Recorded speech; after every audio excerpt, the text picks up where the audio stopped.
안녕하세요, 애청자 여러분. 저는 디자인 회사와 인쇄소를 운영하고 있는 50대 남성입니다. 회사를 다니는 분들도 마찬가지겠지만, 저처럼 사업을 하거나 자영업을 하는 분들은 최근 몇 년 동안 빠르게 변한 세상 때문에 참 많이 힘드셨을 거예요. 해가 바뀌어도 좀처럼 나아지지 않는 불경기에 줄줄이 폐업을 하는 거래처들을 보면서 저도 마음이 참 아팠습니다. 그렇다고 저라고 아주 형편이 나았던 것은 아니에요. 불과 작년까지만 하더라도 저와 직원들 역시 작은 일감 하나를 따내기 위해 발에 불이 나도록 뛰어다니며 이리저리 고개가 땅이 닿도록 숙이며 다녔거든요. 자존심은 저 바닥에 접어두고 납작 엎드려 직원들만 보며 달렸습니다. 추운 날, 갑자기 거래를 끄는 회사 앞에서 한참을 기다리다가 아무런 소득 없이 돌아오던 날도 있었고, 거래처에 전화 한 통을 기다리며 사무실에 종일 앉아서 뜬 눈으로 밤을 보내던 날도 있었어요. 컴컴한 어둠 같았던 시간들이 지나고 지금은 다행히도 우리 업체를 먼저 찾아주시는 고객님들이 늘어나서 힘든 줄도 모르고 열심히 일을 하고 있습니다. 이렇게 되기까지 그동안 정말 많은 고난과 역경이 있었기에 지금의 순간이 저에게는 더욱 큰 의미로 다가옵니다. 아주 예전에 제가 존경하는 사장님께서 버티는 사람이 이기는 거라는 말을 참 자주 하셨어요. 아무리 힘들어도 버티라고.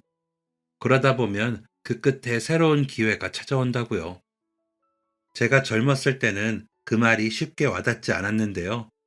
몇십 년을 한 분야에서 버티고 또 버티며 살아남다 보니 사장님의 말씀대로 저에게도 이런 순간이 찾아오게 된 것 같습니다. 생각해보면 회사에 입사해서 사장님과 이런저런 일을 겪기 전까지 제가 살아온 삶은 참 무난하고 평탄했던 것 같아요. 저는 성실한 회사원 아버지와 알뜰한 가정주부 어머니 사이에서 외동아들로 태어나 어렸을 때부터 사랑을 듬뿍 받고 자랐습니다.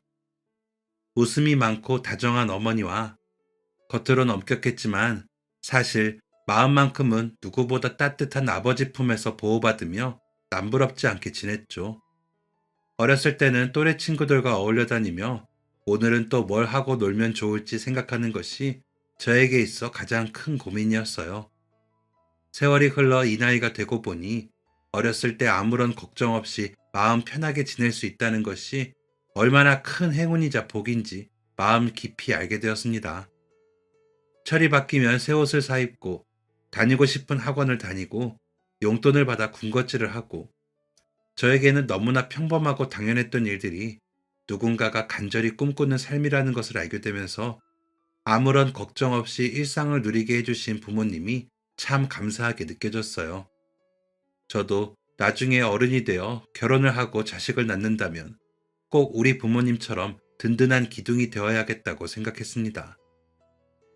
저는 공부하는 것보다 노는 것을 더 좋아했지만 철이 들고 나서부터는 학교에서만큼은 늘 수업에 집중했습니다. 꿈이 딱히 없었기 때문에 오히려 공부를 더 열심히 할 수 있었던 것 같아요. 부모님은 저에게 공부를 강요하는 분들은 아니었지만 아버지는 종종 말씀하셨어요. 제가 하고 싶은 것이 분명하다면 그것에 공부가 필요 없다면 상관없지만 아직 원하는 것이 뭔지 모른다면 일단은 괜찮은 대학에 들어가라고요. 그러면 그 다음에 꿈을 찾기가 훨씬 수월할 거라고요. 당장 뭘 하고 싶은지 몰랐던 저는 아버지의 말씀을 마음에 새기고 제 미래를 위해 열심히 공부를 했습니다. 덕분에 꽤 좋은 성적을 유지할 수 있었어요. 그렇게 고등학교를 졸업하고 저는 이름을 들으면 알만한 대학교에 진학하게 되었습니다. 대학에서는 경영학을 전공했어요. 여러 과들이 있었지만 취업을 하기 전 다양한 것들을 배울 수 있을 것 같아서 선택했어요. 이 전공이 과연 나랑 잘 맞을까? 처음에는 고민이 됐지만 막상 배우니 재밌더라고요. 언젠가는 나도 내 회사를 운영해보고 싶다는 꿈도 처음으로 가지게 되었습니다. 대학교를 졸업하고 제가 취직한 곳은 한 디자인 업체였어요. 저는 이곳에서 영업사원으로 일을 하게 되었습니다. 제가 다닌 회사는 고객이 원하는 형태로 디자인을 해서 간판, 전단지, 메뉴판, 판촉물 등 온갖 것을 만드는 회사였어요. 직접 인쇄 공장까지 운영할 정도로 규모가 꽤 큰 회사여서 직원도 꽤 많았어요. 제가 속해 있는 영업팀은 주로 외부에서 일을 많이 했습니다. 저는 선배들을 따라다니며 고객을 대하는 방법, 새로 영업을 따는 방법, 돌발 상황이 발생했을 때 대처하는 방법 등 다양한 것들을 배울 수 있었어요. 영업사원으로 시작해서 지금의 회사를 만들었다는 사장님의 성공 스토리는 언제나 저에게 좋은 자극이었습니다. 사장님은 영업팀 직원들을 특별히 좋아하셨어요. 본인이 영업사원 출신이라 그런지 어떻게 일하는지 너무 잘 안다며 영업팀만 데리고 회식을 하는 날도 많았어요. 사장님은 막내인 제 이야기를 듣는 걸 참 좋아하셨습니다. 자네는 영업일이 재밌나? 솔직히 처음에는 모르는 사람들 앞에서 영업을 해야 한다는 게 두렵기도 했어요. 고객님이라고 해서 다 좋은 건 아니잖아요. 다짜고짜 갑질을 하는 분들도 많았고요. 그런데 그런 것과 상관없이 제가 진심을 다해서 대하다 보면 그분들이 제 마음을 알아주시고 계약을 해주는 것이 신기했어요. 전에 심하게 굴었다고 사과하시는 분들도 있고요. 그럴 땐 참 보람있더라고요. 이 친구 벌써 그걸 깨달았네. 영업은 기술이 아니라 진심이야. 그것만 기억하면 돼. 그리고 영업하는 거 적응되면 틈날 때마다 인쇄소도 가보고 간판 제작 공장도 가보고 해봐. 배워두면 반드시 쓸 일이 있을 걸세. 저는 사장님의 말씀대로 영업일이 조금 한가한 날에는 공장에 가서 시간을 보냈습니다. 직접 배우는 것은 아니어도 우리 회사의 디자인이 어떻게 실물로 제작되는지 보는 것은 꽤 재밌는 일이었어요. 여기서 본 내용들은 고객님들과 미팅할 때 빛을 발했어요. 제작 방법에 따른 장단점을 설명해 드렸더니 훨씬 이해하기 좋다면서 다른 곳에서는 이런 이야기를 듣지 못했다며 선뜻 계약을 해주시기도 했거든요. 이 일을 하면서 저는 제가 살아있다는 느낌을 많이 받았습니다. 현장에서 발로 뛰면서 다양한 사람들과 일상을 나눈다는 것이 꽤 즐거웠어요. 이 회사에서 오래, 가능하다면 정년까지 일하고 싶다는 생각이 들었습니다. 하루하루 바쁘게 살다 보니 2년이라는 시간이 훌쩍 지나갔습니다. 그 사이 저에게도 후배가 생겼고 단골 거래처도 생겼어요. 저도 빨리 승진해서 선배들처럼 큰 거래도 성사시키고 더 많은 일을 하고 싶었어요. 그런데 시간이 흐르면서 회사의 분위기가 가라앉기 시작했습니다. 물론 우리 회사만 그런 것은 아니었어요. IMF를 기억하시나요? 이때가 바로 제가 태어나서 처음 겪어본 큰 위기이자 절망이었습니다. 설마 했던 일들은 도미노처럼 서서히 무너지고 있었어요. 저희 집도 피해갈 수 없었습니다. 설마 했던 아버지의 회사가 부도를 맞게 되면서 아버지는 서울에서의 생활을 정리하고 어머니와 함께 고향으로 내려가셨습니다. 홀로 남은 저는 어떻게든 서울에서 버텨야겠다는 생각으로 마음을 단단히 먹고 지냈어요. 하지만 시간이 지날수록 상황은 더 심각해지기 시작했습니다. 제가 밥 먹듯이 다녔던 인쇄 골목의 가게들이 하나씩 문을 닫고 줄줄이 부도를 맞아 결국 폐업하는 것이 일상이 되어 있었어요. 우리 회사의 거래처들도 마찬가지였어요. 새로운 계약은 꿈도 꿀 수 없는 상황이었고 기존에 진행하던 거래처의 일감도 눈에 띄게 줄어들었습니다. 경쟁사들은 앞다퉈 단가를 내렸고 업체 전체적으로 제작 단가가 폭락하면서 회사의 월 매출이 피부에 와닿을 정도로 뚝뚝 떨어졌습니다. 매일 밤을 새워가며 회의를 했지만 그 누구도 그럴듯한 해결 방안을 떠올리지 못했어요. 개인의 노력으로 어떻게 할 수 있는 일이 아니었어요. 사장님은 어떻게든 직원들 월급만은 밀리지 않게 하려고 노력하셨지만 국가적 경제 위기 앞에서 사장님 혼자 고군분투한다고 해결될 문제는 아니었어요. 버틸 만큼 버틴 사장님은 더 이상 직원들에게 월급을 줄 수 없게 되자 결국 직원들을 전부 내보낼 수밖에 없었습니다. 그날 직원들의 얼굴을 차마 바라보지 못하고 고개를 숙이며 미안하다고 흐느껴 울던 사장님의 모습은 잊을 수가 없습니다. 그동안 무수히 많은 자리에서 사장님과 회사에 대해 나누었던 이야기들이 제 마음속에 빼곡하게 차올랐습니다. 이 모든 것들이 사라진다고 생각하니 견딜 수가 없었어요. 그때는 무슨 자신감이었는지 모르겠지만 이대로 그만둘 수 없다는 생각이 들었습니다. 다음 날 무작정 회사에 찾아갔더니 역시나 사장님은 혼자 회사에 나와 청소를 하고 계셨습니다. 저를 본 사장님은 깜짝 놀라셨어요. 자네가 왜 뭘 두고 갔나? 네, 사장님. 제가 이곳에 미련을 잔뜩 두고 간 것 같습니다.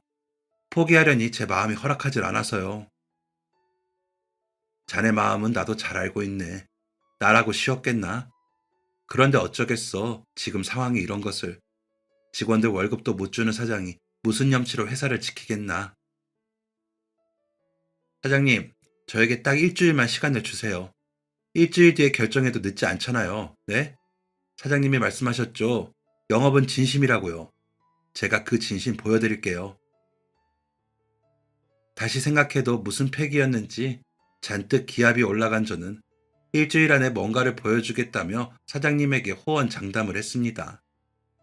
사장님은 못 이기는 척, 뭘 하려는지 모르겠지만 마지막이라고 생각하고 해보라고 하셨어요.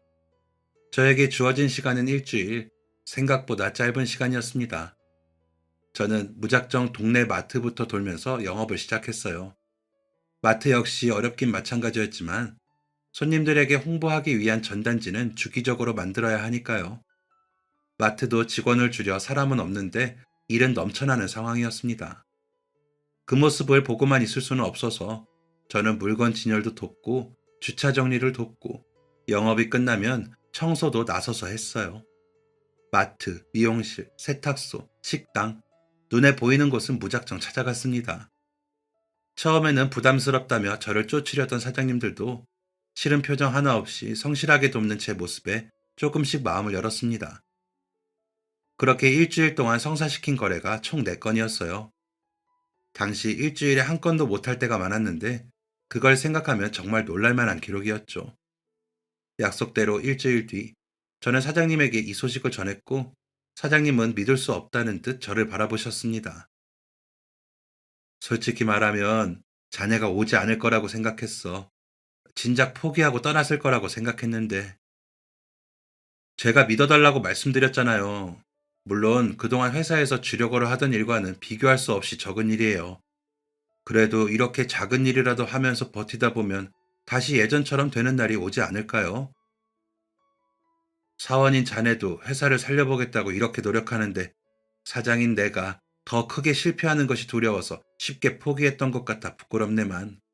나도 자네와 함께 할 수 있게 기회를 주겠나? 기회라니요.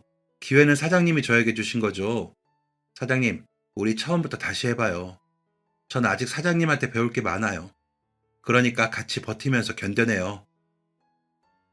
내가 더 이상 자네 보기 부끄럽지 않게 다시 열심히 해보겠네. 끝까지 나랑 함께 해주게나. 나중에 들은 얘기지만 사장님은 그날 정말 큰 감동을 받으셨대요.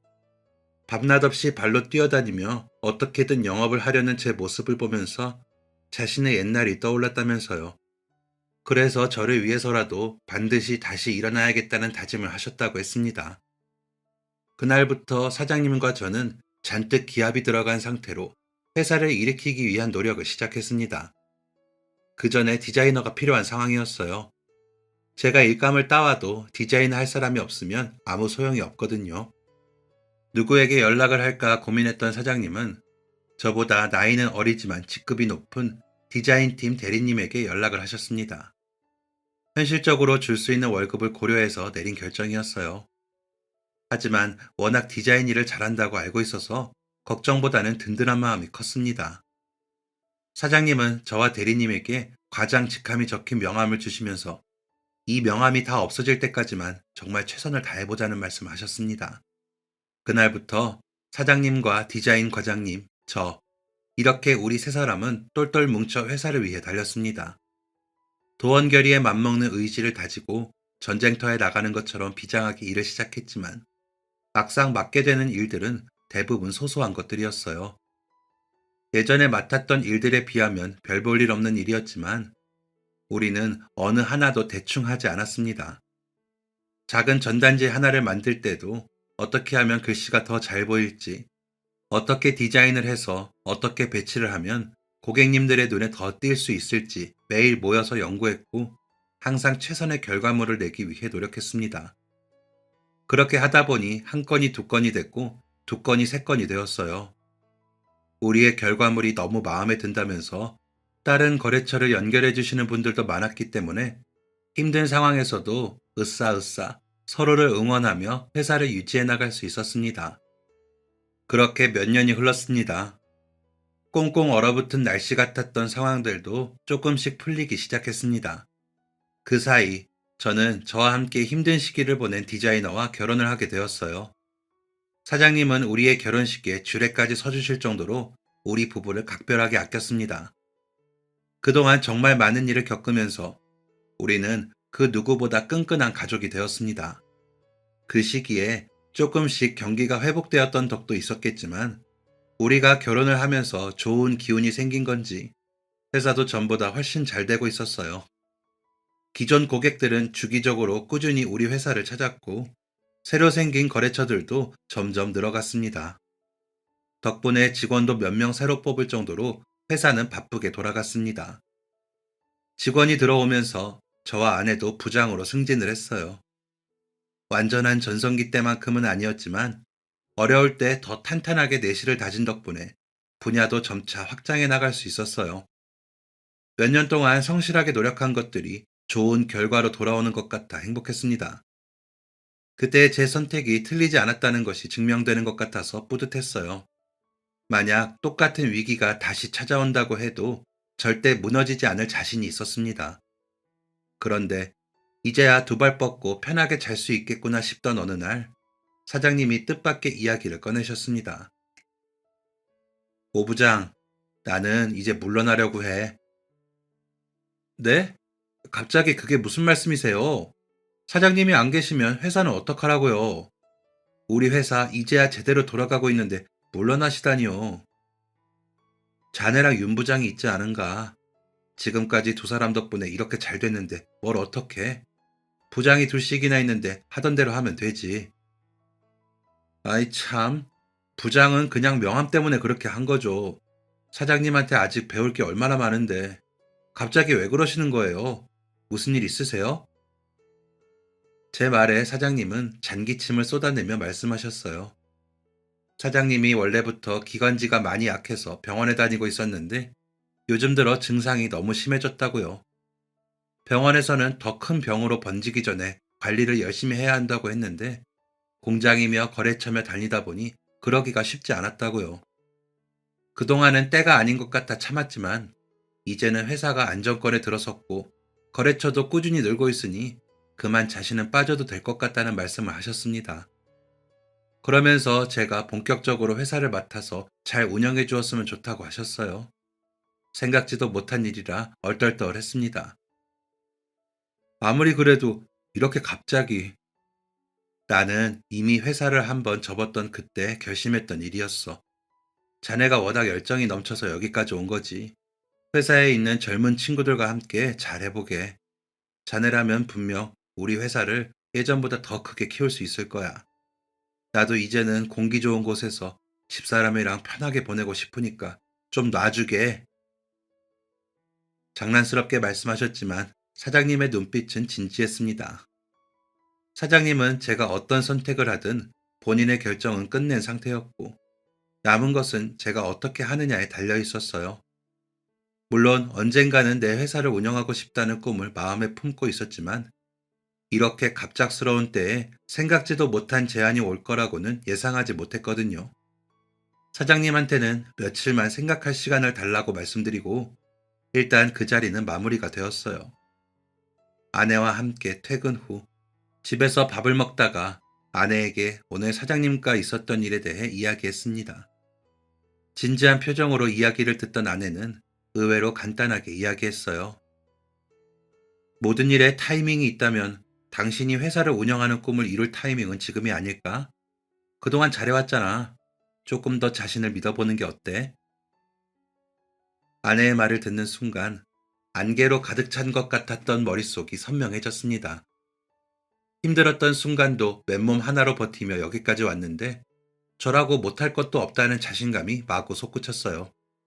더 고민할 것도 없이 저는 다음날 곧바로 사장님을 찾아가 회사를 인수하겠다는 말씀을 드렸습니다. 제 말에 그 어느 때보다 환한 웃음을 지으신 사장님은 그동안의 모든 노하우를 알려주시겠다고 하셨어요. 어깨 넘어 봐왔던 사장님의 일은 생각보다 복잡하고 어려웠지만 사장님이 안 계셔도 회사를 반드시 잘 키워야 한다는 일념 하나로 작은 것 하나 놓치지 않고 정말 열심히 배웠습니다. 인수 과정은 몇 달에 걸쳐 꼼꼼하게 이뤄졌습니다. 사장님은 저에게 자리를 넘긴 뒤에 귀촌을 준비하면서 저를 계속 도와주셨어요. 사장이 된 뒤로 저는 더 바쁘게 움직였습니다. 저에게 일을 가르쳐 주신 사장님이 그랬던 것처럼 직원들보다 더 앞장서서 뛰어다녔어요. 직접 발로 뛰는 것이 얼마나 위대한 일인지 몸소 깨달았기 때문에 정말 안 가본 동네가 없을 정도로 돌아다녔습니다. 부동산마다 인사를 드리면서 새로 계약하는 상가가 있으면 꼭 연락해달라고 말하는 것도 잊지 않았어요. 과장을 조금 보태자면 그 무렵 장사하는 분들 중에서 제 명함이 없는 분은 손에 꼽을 정도였을 거예요.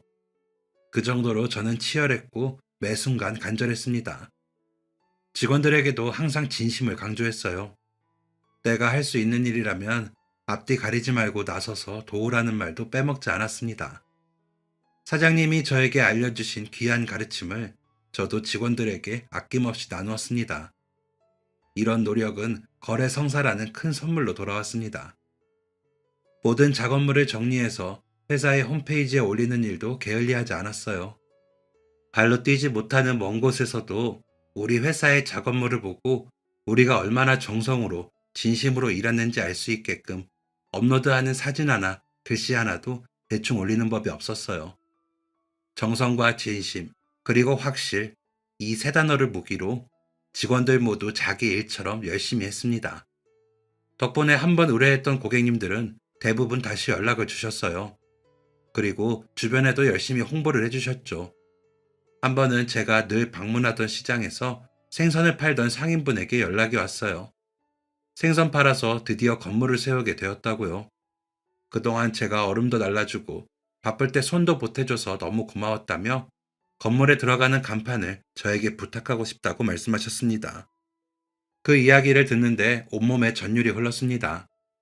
지나치지 않은 작은 마음이 다시 돌아올 때마다 늘 새롭고 짜릿했어요. 아내를 필두로 한 디자인팀 직원들은 직접 답사를 가서 건물도 살피고 주변 환경도 꼼꼼하게 체크했어요.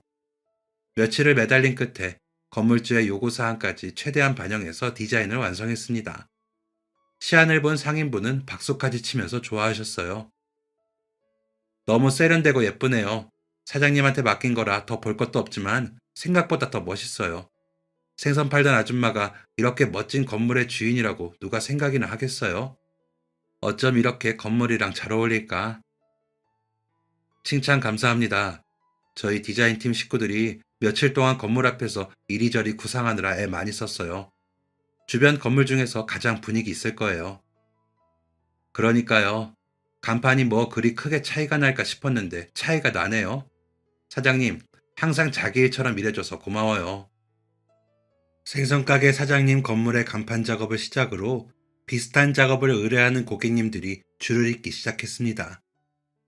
고객님을 생각해서 성심성의껏 했던 일들이 결국엔 우리 회사의 이름을 크게 알릴 수 있는 기회가 되었습니다. 이 일을 계기로 우리 회사는 간판으로 꽤 유명한 회사가 되었어요. 지역이 어디건 우리를 찾는다면 가리지 않고 찾아갔습니다. 그렇게 앞만 보고 달렸어요. 덕분에 부서도 세분화할 수 있을 정도로 직원이 늘어났고 마침내 제 건물을 가질 수 있게 되었습니다. 새 건물로 회사를 이전하면서 1층에는 인쇄소를 만들었어요. 어려울 때 우리 회사를 살려줬던 전단 작업이나 명함 작업도 게을리하지 않았거든요. 밀려드는 작업 의뢰에 회사의 불은 늦게까지 꺼질 줄 몰랐지만 일을 하는 것이 신나서 힘든 것도 모르고 살았습니다. 그렇게 10년이 넘는 세월이 흘렀습니다. 회사는 제대로 자리 잡은 지 오래되었고 모든 것은 순탄하게 흘러갔습니다. 이대로 남은 시간 힘닿는 데까지 열심히 일하다가 때가 되어 물러나면 그것만큼 좋은 인생이 없을 것 같았어요. 그런데 또 한 번 위기가 찾아왔습니다. 모두 기억하실 거예요. 코로나. 살면서 처음 들어본 이 바이러스는 제 생각보다 훨씬 무시무시하고 끈질겼습니다. 심각할 때는 모든 일이 마비가 될 정도로 사회 전반적으로 혼란스러운 날들이 계속되었습니다. 새로운 지침이 발표될 때마다 사회의 분위기가 시시각각 달라졌고 업계 전반적으로 영향을 받을 수밖에 없었어요. 거리두기가 엄격하게 적용되면서 만날 수 있는 인원은 점점 줄었고 식당마다 피해가 심각했습니다. 단축 영업은 기본이었고 단계가 올라가 식당에서 취식하는 것이 금지되면서 홀 장사 자체를 포기해야 했거든요. 이런 분위기에서 우리 회사는 직격탄을 맞을 수밖에 없었습니다. 신규 거래처는 꿈도 꿀 수 없는 상황이었고 문을 닫는 가게들이 속출하면서 기존에 있던 거래처마저 사라지기 시작했거든요. 그나마 호른형이 배달 위주로 바뀌면서 배달과 테이크아웃을 홍보하는 전단지를 의뢰하는 고객님들이 있어서 그럭저럭 버틸 수 있다고 생각했는데 기간이 길어질수록 그마저도 점점 줄어들었습니다. 대면 자체가 어려우니 발로 뛰는 영업도 할 수 없었어요. 금방 괜찮아질 거라고 믿었기 때문에 대출까지 받아가며 버텼지만 상황이 이렇다 보니 저도 어쩔 수 없이 인원 감축을 하게 되었습니다. 열심히 일했던 직원들을 제 손으로 내보내야 하는 심정. 겪어보지 못한 사람은 모르실 거예요. IMF 때 사장님이 얼마나 힘들었을지 그 마음이 떠올랐습니다. 비록 지금은 이렇게 헤어지지만 지금 이 위기도 반드시 극복해서 우리 직원들 꼭 다시 부르겠다고 홀로 맹세를 했습니다. 저는 지금 할 수 있는 일을 찾아야 한다고 생각했어요. 제가 기존에 거래하던 곳들은 많이 줄어들었지만 마스크라든지 소독제라든지 새롭게 수요가 생긴 곳들을 공략하기로 했습니다. 사실 이곳도 상황이 좋은 것은 아니었어요. 디자인 업체에 대한 수요보다 공급이 월등하게 많았기 때문에 단가 하락은 당연히 감수해야 되는 부분이었죠. 그래도 이 일이 있어 버틸 수 있음에 감사하게 생각했습니다. 포기하고 싶고 그만두고 싶은 순간도 많았어요. 하지만 사장님 아내와 함께 힘을 합쳐 위기를 극복했던 그 시절을 떠올리며 견디고 또 견뎠습니다. 그 무렵 무료 디자인 툴이 활성화되면서 업계는 더 타격을 받게 되었어요. 그렇다고 어쩔 수 없는 일이라며 뒷짐지고 넘어갈 수는 없었습니다. 이 상황에서 제가 할 수 있는 것은 디자인과 작업 퀄리티를 더 올리는 것뿐이었어요. 아내도 쉬지 않고 디자인 공부를 했어요. 매일 일이 끝나면 저와 함께 자료를 찾고 공부를 하면서 디자인 포트폴리오를 업데이트하는 것도 게을리하지 않았습니다. 업계 상황을 이용해서 갑질을 하는 거래처 사람들 때문에 자괴감이 심하게 들 때도 있었지만 직원들 월급 주기도 빠듯한 상황에서 그런 마음은 사치처럼 느껴졌습니다. 자존심이 밥 먹여주는 거 아니라는 말 많이 들어보셨죠? 저한테 딱 들어맞는 말이었어요. 제가 조금 더 고개를 숙이면, 제가 조금 더 맞춰주면, 어쨌든 거래를 유지할 수 있는 업체들이 있으니까 이런 것쯤은 힘든 일도 아니라고 생각하면서 애써 제 자괴감을 무시하려고 노력했습니다. 다시 일상화가 되기까지 그 몇 년이 저에게는 버텨내는 시간이었던 것 같아요.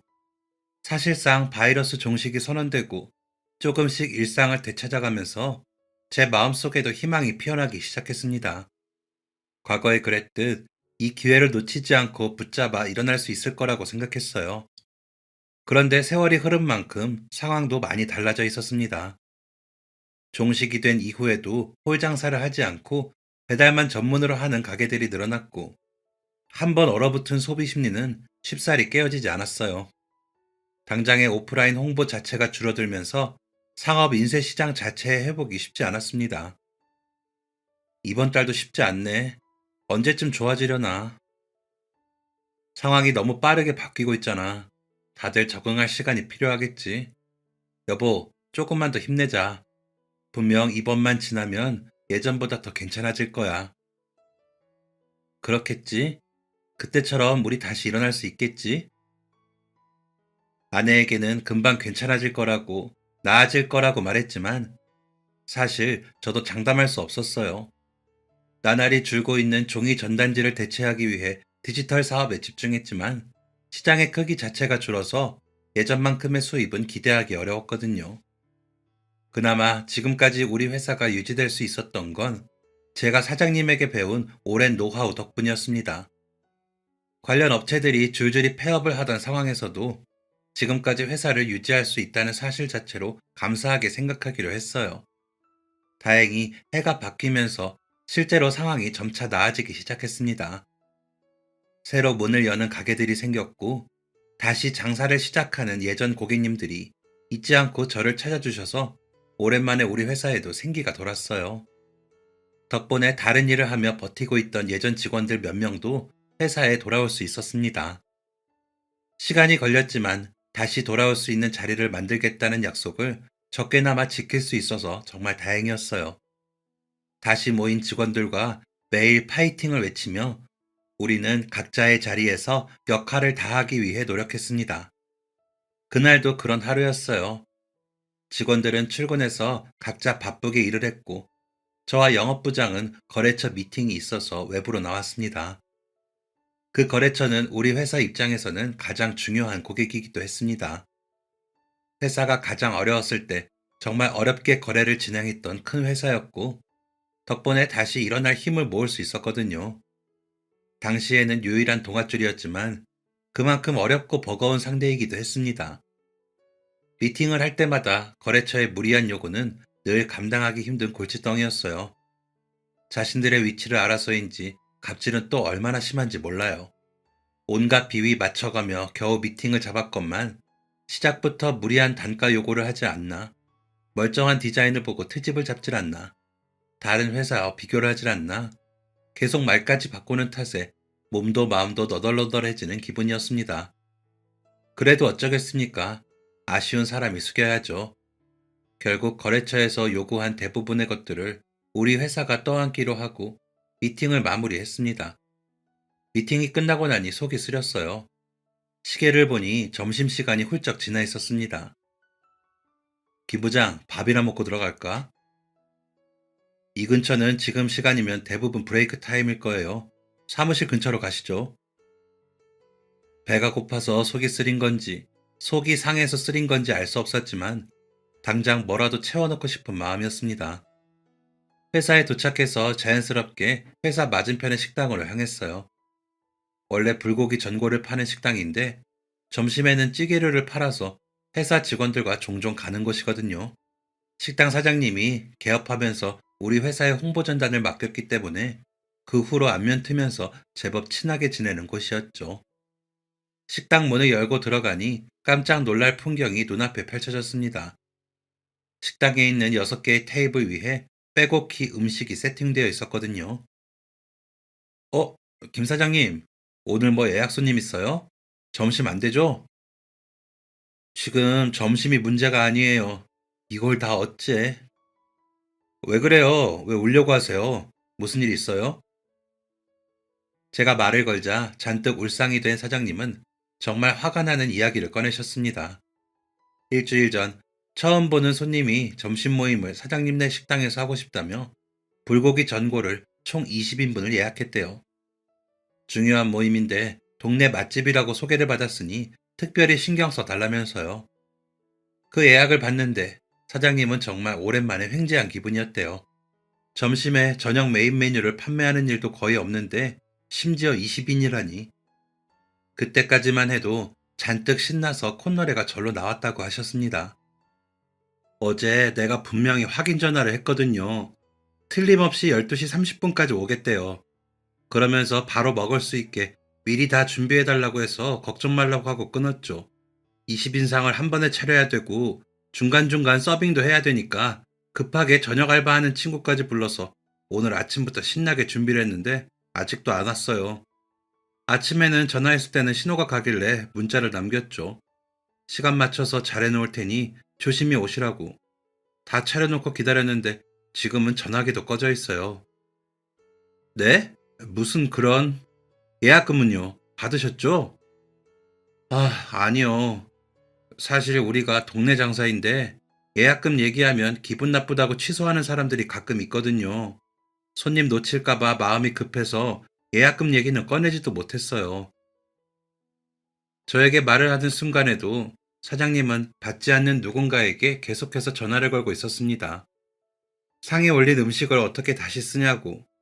심지어 불고기 전골은 미리 불까지 올리고 있었는데 어떻게 하냐며 어쩔 줄 몰라 하셨어요. 점심때 매출 좀 올려보겠다고 했다가 막상 노쇼를 당하고 스스로를 자책하는 모습을 보니 마음이 좋지 않았습니다. 고개 때문에 속상한 마음은 그 누구보다 제가 잘 알고 있으니까요. 김 부장, 지금 아무나 연락해서 회사에 있는 식구들 싹 다 여기로 오라고 해. 오랜만에 불고기 전골로 회식이나 하자고. 네, 코앞이니까 그냥 가서 데려올게요. 그러면 청소해 주시는 여사님이랑 경비 선생님도 모시고 와. 직원이 나가고 사장님이 깜짝 놀라 말씀하셨어요. 아니, 오 사장님, 왜 그러세요?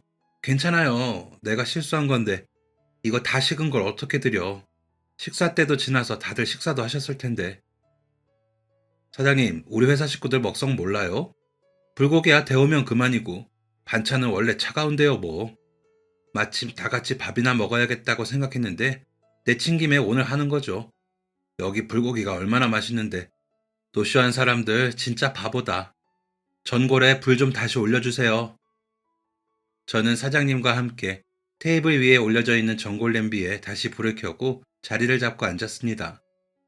가스버너에 불을 다시 켜는 사장님의 눈가에 눈물이 고였지만 그 정도는 조용히 모른 척 넘어가기로 했어요. 뭐라도 더 줘야 한다며 테이블마다 계란찜을 올려놓는 사장님의 모습을 보면서 언젠가 갑작스러운 거래 취소로 힘들었던 기억이 떠올랐습니다. 그때 저는 누구의 도움도 받지 못했지만 저는 사장님을 도와드리고 싶었어요. 제가 크게 무리하지 않는 선에서 이 정도의 도움은 이웃끼리 당연한 일이기도 했고요. 얼마 지나지 않아 가게 안으로 우리 회사 식구들이 들어왔습니다. 식당 안을 가득 채운 직원들은 노쇼 손님이 시킨 음식을 정말 맛있게 먹었어요. 사장님은 고맙고 미안하다며 자꾸만 서비스를 가져다 주셨어요.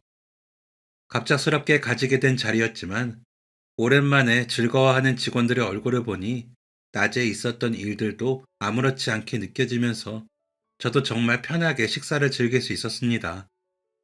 한참 식사를 하고 있는데 가게 문이 열리고 한 손님이 등장했어요. 설마 노쇼 손님인가 싶어 보는데 70대로 보이는 할아버지 한 분이었습니다.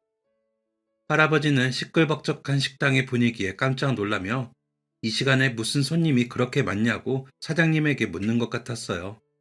사장님은 단골 손님인 듯한 할아버지에게 낮에 있었던 일을 이야기했고 할아버지는 오늘은 이만 가야겠다며 나가려고 하셨죠. 그때 제가 할아버지를 붙잡았습니다. 마침 테이블이 하나 비어 있었거든요. 어르신, 괜찮으시다면 여기서 드시고 가시겠어요? 단골이신 것 같은데 오늘은 제가 대접할 테니 기분 좋게 같이 식사하고 가세요.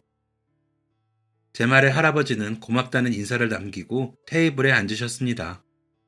사장님과 앉아 두런두런 대화를 나누던 할아버지는 식사를 마치고 저에게 짧게 고개를 숙이시고는 조용히 식당을 떠나셨어요. 얼마 후 배부르게 회식을 마친 직원들도 사무실로 돌아갔습니다. 뭐 두고 간 것이 없는지 마지막으로 확인하고 계산을 하려는 저에게 사장님은 고맙다며 끝내 눈물을 보이셨어요. 오 사장님, 정말 고마워요. 내가 염치 없게 돈을 받네요. 에이, 무슨 그런 말씀을. 음식에는 아무 문제도 없었고, 역시 맛있었어요. 오늘 저도 많이 힘든 하루였는데, 사장님이 음식을 미리 준비해 주신 덕분에 직원들과 정말 행복한 시간 보냈어요. 덕분에 다들 힘낼 수 있을 것 같아요. 감사합니다. 또 올게요. 회사에 돌아가 잘 먹었다고 좋아하는 직원들의 모습을 보니 그깟 값질 뭐가 됐으냐 싶었어요. 오늘의 깜짝 회식 덕분에 사랑하는 우리 직원들과 앞으로 더 열심히 해야겠다는 힘을 얻었습니다. 노쇼 사건이 있고 며칠 뒤 회사에 의외의 인물이 찾아오셨습니다.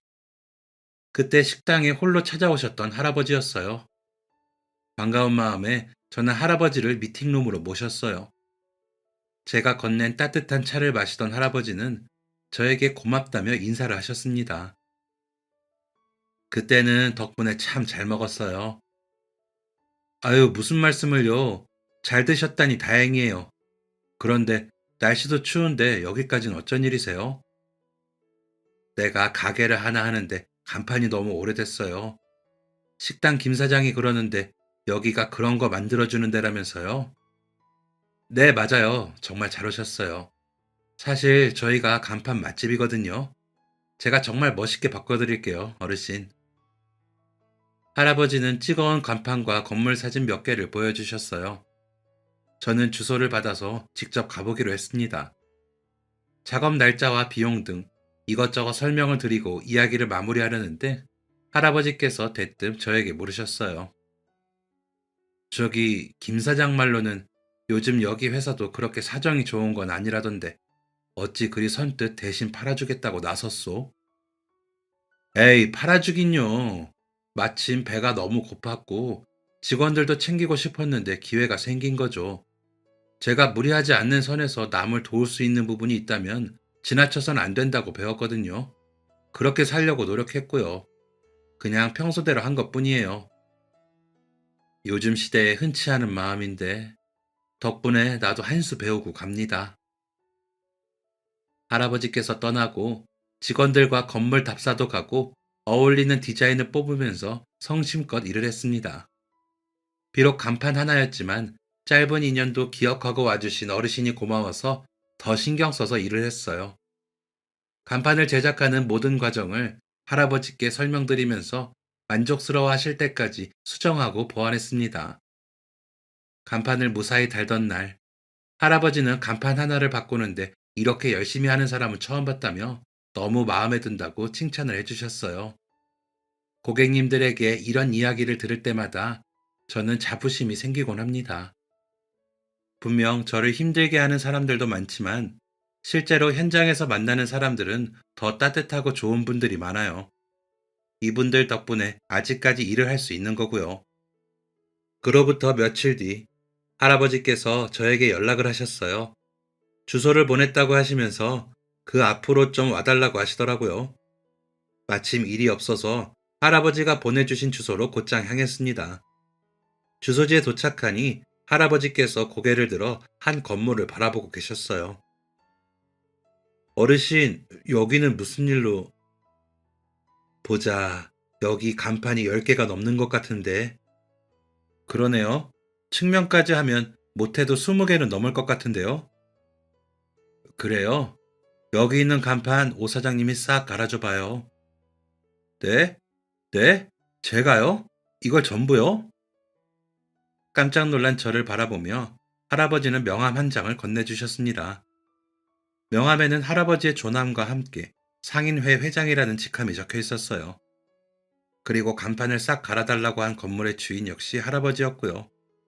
알고 보니 할아버지는 이 건물 외에도 다른 건물을 여러 소유한 재력가였습니다. 처음부터 맡겼으면 좋았을 것을 내가 직접 눈으로 봐야 직성이 풀리는 성격이라 미안해요. 내가 간판 하나 맡겼는데도 오 사장님이 직접 나서서 아주 성심성의껏 하는 모습을 보고 사실 감동을 많이 받았어요. 오 사장님이라면 내가 걱정 없이 맡길 수 있을 것 같아요. 그게 정말이세요? 저한테 정말 맡기시는 거죠? 못 믿겠으면 성금으로 다 지불할까요? 아닙니다. 어르신 감사합니다. 저 정말 열심히 할게요. 기회 주신 만큼 실망시켜드리지 않겠습니다. 얼마 만에 큰 거래인지 모르겠습니다. 너무 기쁜 나머지 저는 길바닥인 것도 있고 할아버지께 큰절을 올렸어요. 할아버지는 깜짝 놀라시면서도 호탕하게 웃으시며 저를 토닥여 주셨습니다. 할아버지의 의뢰를 받고 온 직원이 이 일에 매달렸습니다.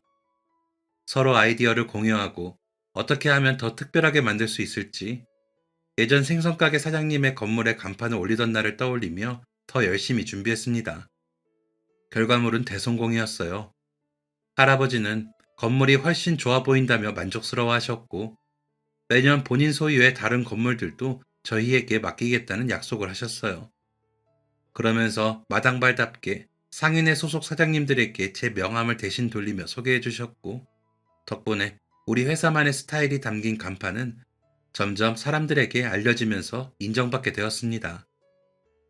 개인을 통해서 의뢰가 들어올 때도 많았지만 통일성을 주기 위해서 건물 안에서 점포를 운영하는 사람들이 한 번에 의뢰를 주시기도 했어요.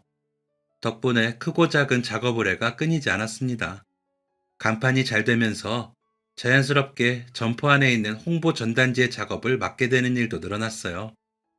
사장님들 중에서는 평범한 명함이 싫다며 손님들이 기억할 만한 특별한 명함을 주문하는 분들도 생겼습니다.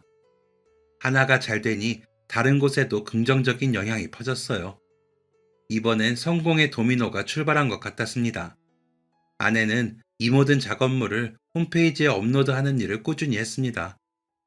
제가 바빠서 신경 쓰지 못했던 동안에도 묵묵하게 회사의 홍보를 위해서 열심히 일하고 있었어요. 소문이라는 게 참 무섭더라고요. 한번 입소문을 타고 잘한다고 얘기가 도니까 동종업계 사람들도 관심을 가지기 시작했어요. 성공하고 싶으면 유명해지라는 말이 있죠. 유명해지니 성공이 저절로 따라오는 것 같았습니다. 전에는 상상도 할 수 없었던 대기업에서 먼저 협업을 하고 싶다며 제안을 해오기도 했고, 공공 프로젝트 입찰에도 적극적으로 참여하게 되면서 회사의 규모는 점점 더 커졌습니다. 다양한 프로젝트에 참여하면서 우리 회사의 디자인 작업 분야도 꽤 넓어졌어요. 직원들 한 명 한 명 제 몫을 다해준 덕분에 저는 불과 1년 만에 수십 명에 달하는 직원들을 거느리는 회사의 대표가 될 수 있었습니다. 저에게 큰 행운을 가져다 주었던 노쇼 식당의 사장님도 노쇼 사건이 소문나면서 장사가 점점 잘 되더니 더 큰 가게로 이전을 하게 되었어요. 저는 축하의 마음을 가득 담아 새로운 간판을 선물해 드렸습니다. 사장님은 제가 만들어준 간판은 평생 간직하겠다며 저에게 고맙다는 인사를 전했어요. 식당 사장님과는 아직도 종종 만나면서 친하게 지내고 있는데 여전히 주변 사람들에게 우리 회사를 소개해주는 고마운 사람입니다. 식당 사장님은 여전히 불고기 전골을 주 메뉴로 팔고 있어요. 가스버너에 불을 올리면서 생각해 봅니다. 그날 제가 데웠던 것은 단순히 식어버린 불고기 전골이 아니었다고요. 뜨겁게 데워지며 보글보글 끓고 있었던 것은 제 인생이 아니었을까 그런 생각이 들어요. 마음의 여유가 없던 시절, 누군가에게 내밀었던 저의 작은 선의가 이렇게 큰 행운으로 돌아올 줄은 몰랐습니다. 그런 것을 바라고 행한 일이 아니었으니까요. 그런데 되돌아보니 그런 생각이 들어요. 힘든 상황에 다른 사람을 외면하는 것은 너무 쉬운 일입니다. 하지만 아주 조금이라도 좋으니 내가 할 수 있는 선에서 마음을 베풀 수 있다면 결국 그것은 더 큰 행운과 행복으로 찾아오는 게 아닐까요? 그동안 저에게 다가왔던 크고 작은 행운들이 제 말이 맞다고 말해주는 것 같네요. 앞으로 살아가면서 분명 또 다른 시련이 닥칠 수도 있습니다. 제가 그동안 겪은 것보다 훨씬 더 큰 위기가 찾아올 수도 있겠죠. 그런데 저는 더 이상 두렵지 않습니다. 고난의 순간에도 저와 함께할 귀인은 언제나 있을 것이고, 그동안 제가 나누었던 작은 마음들이 잊지 않고 저를 찾아오리라는 사실을 믿기 때문입니다. 각박한 세상이라는 말씀 많이 하시죠? 하지만 저는 믿어요. 내가 먼저 손을 내밀면 상대방도 반드시 따뜻한 손길을 내밀 거라는 것을요. 그래서 매일매일 저를 다독이며 다짐해 봅니다. 지금껏 그래왔듯 앞으로도 내 인생이, 내 마음이, 내 열정이 식지 않도록 계속 뜨겁게 되어가며 열심히 살아가겠다고요. 지금까지 사연 들어주셔서 감사합니다. 사연이 재밌으셨다면 구독과 좋아요를 눌러주세요. 감사합니다. 안녕히 계세요.